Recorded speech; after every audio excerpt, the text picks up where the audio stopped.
پوچھا گیا کہ سورۃ الرحمن میں جب فَبِأَيِّ آلَاءِ رَبِّكُمَا تُكَذِّبَانِ کی تلاوت کی جاتی ہے تو اس کے جواب دینے کا کیا طریقہ ہے؟ تو سماعت کیجئے، سورۃ الرحمن جب پڑھی جائے غیر نماز میں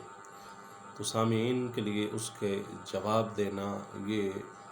اجر و ثواب کا باعث ہے۔ اور رسول پاک صلی اللہ علیہ وسلم نے جب سورۃ الرحمن کی تلاوت فرمائی تو حضرت عبداللہ ابن عمر فرماتے ہیں کہ حضور نے جب سورۃ الرحمن تلاوت فرمائی تو صحابہ خاموشی سے سن رہے تھے، تو آپ نے فرمایا مَا لِي أَسْمَعُ الْجِنَّ أَحْسَنَ جَوَابًا لِرَبِّهَا مِنْكُمْ، اے میرے صحابہ تمہیں کیا ہو گیا کہ تم خاموش ہو اور جنات نے تم سے بہترین جواب دیا ہے اپنے رب کو۔ تو صحابہ نے عرض کیا رسول اللہ کس بات پر جنات نے جواب دیا ہے؟ تو اللہ کے نبی نے فرمایا کہ جب فَبِأَيِّ آلَاءِ رَبِّكُمَا تُكَذِّبَانِ کی آیت تلاوت کی جاتی، یعنی تم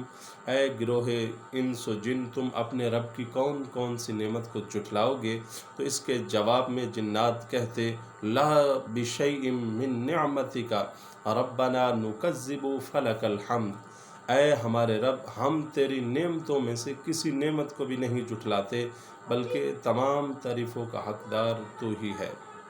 تو یہ آیت کریمہ اس کے جواب میں